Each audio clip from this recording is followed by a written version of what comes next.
Assalamualaikum warahmatullahi wabarakatuh. Perkenalkan, nama saya Kamelia Rizky dengan NIM 193141093 dari Program Studi Pendidikan Guru Madrasah Ibtidaiyah kelas 3C IAIN Surakarta. Pada kesempatan kali ini saya akan menyampaikan hasil resum saya terkait dengan visi, misi, dan tujuan ajaran Islam, di mana di dalamnya mencakup 4 hal. Yang pertama, ketuhanan yang Rahman dan Rahim. Yang kedua, kerasulan yang rahmat. Yang ketiga, kitab suci yang rahmat. Dan yang terakhir adalah tujuan ajaran Islam.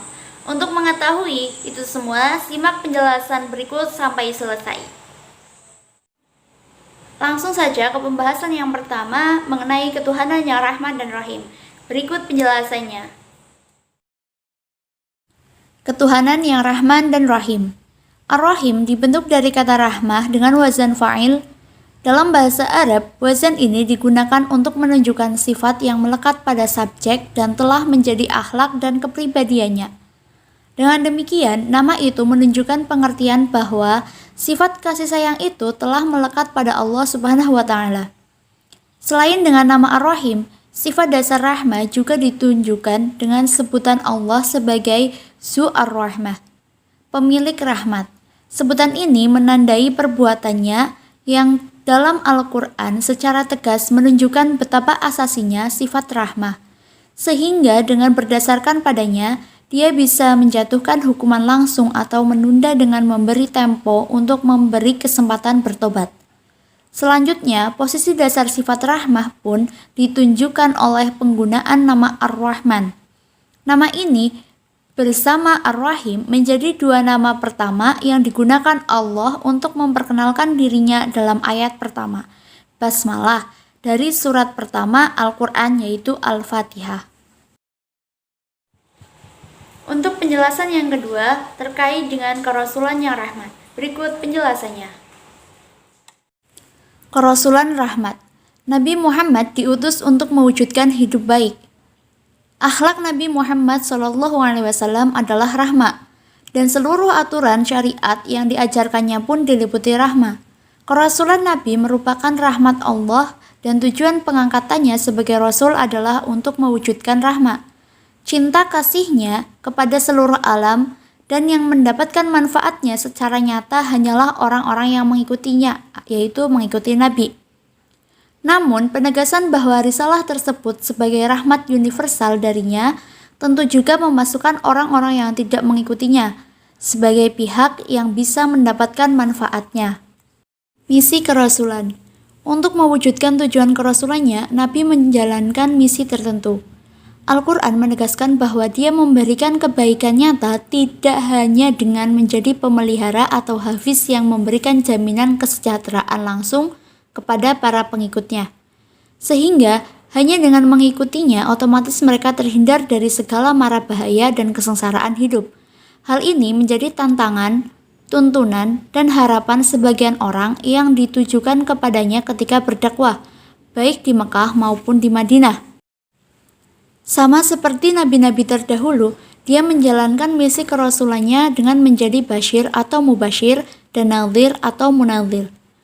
Basyir dibentuk dari kata bisyarah atau busyra yang berarti kabar yang menggembirakan, dan nadhir dibentuk dari kata nadhr yang berarti menyampaikan sesuatu dan menganjurkan kewaspadaan terhadapnya seraya menakut-nakuti. Dengan misi sebagai basyir dan nadhir dalam mendakwakan agama, para nabi melakukannya dengan membangun peradaban.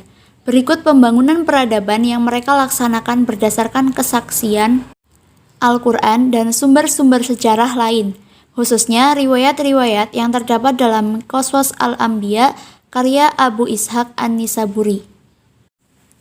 Yang pertama ada Nabi Adam, di mana Nabi Adam memperkenalkan budaya berpakaian dan berhasil mengubah masyarakatnya dari masyarakat berburu yang berpindah-pindah tempat menjadi masyarakat pertanian yang menetap. Kemudian yang kedua ada Nabi Idris, yang mana ia menulis dengan pena, atau pengembangan ilmu dan peradaban administrasi, kemudian menjahit pakaian atau peradaban pakaian kain, dan mengembangkan astronomi. Kemudian yang ketiga ada Nabi Nuh, yang mana ia memproduksi perahu atau peradaban pelayaran, dan menyelamatkan orang-orang beriman dari tsunami atau mitigasi bencana. Kemudian ada Nabi Hud yang membangun bangunan bertiang atau peradaban pembangunan gedung. Nabi Sholih beternak unta atau peradaban peternakan. Nabi Ibrahim membangun agama etis. Orang pertama yang berhitan, memakai celana, memotong rambut dan kuku, berkumur, dan membersihkan setelah kencing dan buang hajat, atau peradaban kebersihan, kesehatan, dan kesopanan. Kemudian memberi suguhan kepada tamu dan memberi makan orang-orang miskin, atau peradaban sosial kemanusiaan dan filantropi. Nabi Lut memperjuangkan perkawinan heteroseksual atau peradaban keluarga, menyelamatkan orang-orang yang beriman dari gempa bumi atau mitigasi bencana, dan memperjuangkan keamanan di jalan atau peradaban fasilitas publik. Kemudian Nabi Ismail membangun kota Mekah atau peradaban kota. Nabi Ishak mengusahakan kemuliaan dan kemandirian keturunan atau peradaban sosial politik ekonomi. Nabi Yakub mendayagunakan ternak untuk memenuhi kebutuhan pangan dan sandang atau peradaban kesejahteraan sosial. Nabi Yusuf yang tampan menafsir mimpi, menanam tanaman pangan untuk menjalin ketersediaan pangan rakyat. Nabi Ayub memiliki tanah yang sangat luas dan segala macam ternak, memberdayakan orang miskin dan anak yatim. Nabi Zulkifli tidak marah dalam menangani perkara. Nabi Syuaib menyerukan untuk tidak mengurangi takaran dan timbangan. Nabi Musa berjuang menghilangkan praktik penyiksaan budak, mengusahakan penerapan hukum, membuat sumber air, dan membebaskan Bani Israel dari penindasan Fir'aun. Nabi Harun fasih berkomunikasi dan berbahasa indah atau peradaban komunikasi dan sastra. Nabi Dawud menundukkan gunung dan burung dan mengolah baja. Kemudian Nabi Sulaiman mengetahui bahasa burung dan semut, memanfaatkan burung untuk mengirim surat, mengangkut barang dengan cepat, membuat lantai istana berlapis kaca. Nabi Ilyas menyembuhkan penyakit langka dan mengusahakan kecukupan pangan. Nabi Al-Ilyasa atau Ilyasa mendatangkan hujan dan mengembangkan benih tanaman. Nabi Yunus bersuara bagus dan melakukan kidung untuk menghilangkan gelisah dan menyelamatkan kaumnya dari bencana. Nabi Zakaria masuk ke dalam batang pohon. Nabi Yahya menjadi penasehat raja. Nabi Isa bisa berbicara ketika dalam ayunan, menciptakan burung dari tanah atau peradaban bioteknologi, menyembuhkan cacat buta bawaan, kusta, dan menghidupkan orang mati, memberikan apa yang dimakan dan apa yang disimpan kaumnya di rumah, dan kemudian yang terakhir, Nabi Muhammad SAW yang membangun peradaban Iqra yang menjadi tonggak peradaban ilmu pengetahuan pada zaman modern. Kewenangan Nabi. Kewenangan yang diaktualisasikan Nabi yaitu dengan menjalankan tugas-tugas, di antaranya menjelaskan wahyu yang diterimanya kepada umat, membacakan ayat-ayatnya, membangun jiwa, mengajarkan Al-Quran, dan hikmah kepada umat.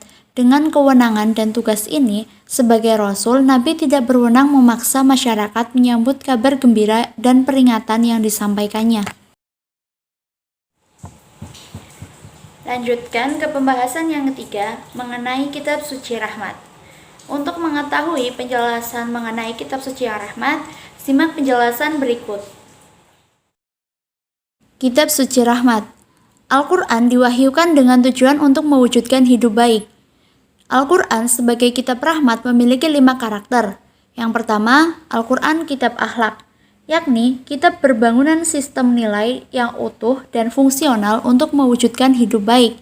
Yang kedua, Al-Quran kitab agama Al-Hanifiyah As-Sambah, yakni kitab agama yang menjamin tercapainya tujuan hidup di dunia dan akhirat, dan tercapainya tujuan penyelenggaraan kehidupan dan terbuka, tidak mengandung kesempitan dan hal-hal yang memberatkan.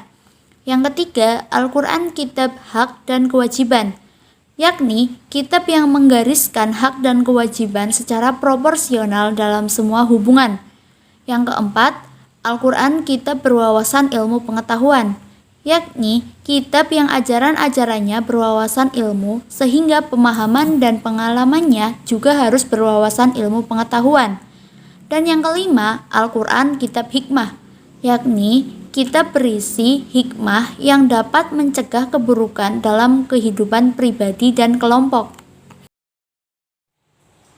Sampailah pada penjelasan yang keempat atau yang terakhir mengenai tujuan ajaran Islam. Berikut penjelasannya. Tujuan agama Islam: mempersatukan, menyelamatkan, dan memperbaiki kehidupan manusia. Agama Islam diwahyukan dengan tujuan mewujudkan hidup yang baik. Untuk kehidupan manusia, ia berperan sebagai lembaga dengan fungsi-fungsi yang melekat padanya dan pelaksanaannya menjamin tercapainya tujuan hidup. Yang pertama, mempersatukan umat manusia. Yang kedua, menyelamatkan umat manusia. Yang ketiga, memperbaiki kehidupan manusia. Cukup sekian penjelasan yang dapat saya sampaikan. Saya hanya ingin menginformasikan bahwa penjelasan tadi mengambil dari buku yang berjudul Fikih Akbar, karya Dr. Haji Hamim Ilyas MAG, yang mana video ini dibuat untuk memenuhi tugas mata kuliah Metodologi Studi Islam. Kurang lebihnya dari penjelasan tadi mohon maaf. Wassalamualaikum warahmatullahi wabarakatuh.